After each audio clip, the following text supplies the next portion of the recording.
आपके घर में नज़र अगर लग जाता है, तो नज़र उतारने का क्या उपाय है? कैसे नज़र उतरता है? और नज़र कैसे लगता है? कैसे पता चलता है कि हमारे घर में नज़र है? आज इसी विषय पे बात करते हैं। मैं एस्ट्रोलॉजर पुष्पा मिश्रा। जय माता दी, जय श्री राम। आप सब कैसे हैं? उम्मीद है कि आप सब बहुत अच्छे और बहुत खुशहाल होंगे। आइए बात करते हैं। जब आपके घर में नज़र लग जाता है ना, नज़र लग जाता है तो क्या होता है? आपके घर में कलह होने लगता है। कलह होता है और थोड़ा नहीं, हर छोटा-छोटा बात पे कलह होता है। हर छोटा-छोटा बात पे कलह होता है, बाप-बेटा में लड़ाई होता है, भाई-बहन में लड़ाई होने लगता है, पति-पत्नी में तो ज़रा-सा भी नहीं बनता है। आप देखिएगा कि खाना बना हुआ आपके घर पड़ा हुआ रहेगा, खाना जल्दी कोई नहीं खाता है। अगर खाना खा भी लिया, तो वो खाना हज़म नहीं होता है। हज़म नहीं होता है, आपके घर में हर वक़्त रोने-धोने का ही कार्य चलता रहता है। कोई न कोई लड़ाई झंझट करके रो रहे हैं, तो कभी पैसा का रोना है, तो कभी किसी चीज़ का रोना है, परेशानी लगा हुआ रहता है। तो जब ऐसा होता है तो क्या करना चाहिए? कभी-कभी तो देखने में आया है कि कुछ ऐसे भी नेगेटिव लोग होते हैं जो आ कर के हँसता हुआ खेलता घर को तबाह कर देते हैं, कुछ ऐसा चीज़ कर देते हैं कि जिस घर से खुशी खत्म हो जाता है और तकलीफ़ उस घर का बढ़ जाता है। बहुत लोग ऐसे भी रहते हैं, आपके घर आएँगे, बस किसी न किसी चीज़ का रोना रोने लगेंगे। अपने घर का हर एक परेशानी आपके घर बता कर के रोना रोना है और तकलीफ़ बताना है। ये सब क्या होता है? ये सब नेगेटिव ऊर्जा होता है। ये सब नेगेटिव ऊर्जा होता है, नकारात्मक चारों तरफ फैलाना। चारों तरफ नकारात्मक फैला देना, वो आपके घर में सारा नकारात्मक छोड़ के जाते हैं। कभी-कभी आप अपना पैसा किसी के सामने गिन रहे हैं, फिर आप देखिएगा कि वो पैसा गिनना आपका लास्ट हो गया। फिर पैसा आपके पास आ ही नहीं रहा है। पैसा आ नहीं रहा है, घर में बहुत परेशानी चल रहा है, कुछ भी सही ढंग से नहीं हो रहा है। कोई गिर गया तो चोट लग गया, घर में खाना भी अच्छे ढंग से नहीं बन पा रहा है। एक-एक चीज़ के लिए परेशानी है। तो आपको बस छोटा-सा उपाय करना है, आपको समुद्री नमक लेना है। समुद्री नमक पूरा मुट्ठी में आप 1 मुट्ठी नमक लें और अपने घर का हर एक कोना में नमक का छिड़काव करें। हर घर का एक-एक कोना में नमक का छिड़काव करें। नमक का छिड़काव करके और फिर झाड़ू से बढ़िया से चारों तरफ से नमक को निकाल लें और निकाल करके बढ़िया से बाहर करके उसको एकदम किनारे फेंक दें। किनारे फेंक दें, उसमें पैर नहीं लगना चाहिए, पैर नहीं लगना चाहिए। उसके बाद फिर नमक डाल करके आप अपने घर में पोछा लगवा दीजिए। अपने अपने घर में पोछा लगवा दीजिए और फिर दूसरा उपाय शाम के समय संध्या काल में आपको करना है।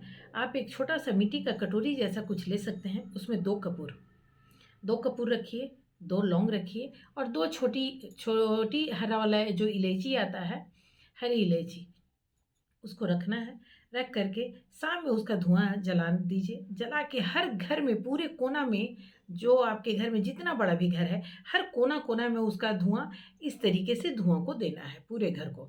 ऐसे करके धुआँ देने से धुआँ को जागृत किया जाता है और जागृत करना कहा जाता है। तो इस तरीके से धुएँ पूरे घर में देना है। पूरे घर में देना है, उसको फिर किनारे फेंक दीजिए। अगर देखिए, ये कार्य आप अगर शनिवार को करते हैं तो बहुत बढ़िया है।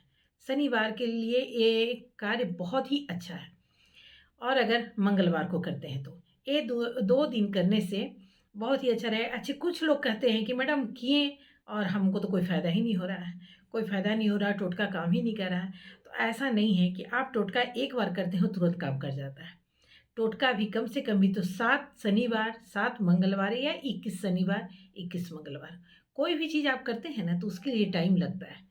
ऐसे हड़बड़ से कुछ नहीं होता है कि हाँ, हम आज किए और तुरंत हमको उसका रिज़ल्ट मिल जाए। मगर हाँ, इतना तो हम गारंटी दे सकते हैं कि जब आप करेंगे, आपके घर में शांति का माहौल आने लगेगा। आप देखिएगा कि जहाँ बात-बात पे लड़ाई हो रहा है, वो लड़ाई बंद हो गया। पैसा का इनकम जहाँ से हो रहा था, कम हो रहा था, वो धीरे-धीरे बढ़ने लगा। धीरे-धीरे बढ़ने लगा। घर में अगर खाना किसी को नहीं पच रहा है, तो खाना पचने लगा। घर में कलह का माहौल कम होने लगेगा और भगवान का भक्ति थोड़ा-सा उस घर में बढ़ जाएगा। भगवान का भक्ति बढ़ जाएगा और जानते हैं, जहाँ नेगेटिव ऊर्जा रहता है ना, आप लाख पूजा करने के लिए बैठिए, आप पूजा नहीं कर पाइएगा। चाहे आपको जम्हाई आने लगेगा, नींद आने लगेगा और नहीं तो आपके घर में कुछ ऐसा काम आ जाएगा कि आपको लोग बार-बार तंग करेंगे, बार-बार पीछे से आवाज़ देंगे। ये सारा चीज़ घर में नेगेटिव ऊर्जा का ही काम होता है। नेगेटिव ऊर्जा जब घर में है तो ये सारा चीज़ होता ही होता है।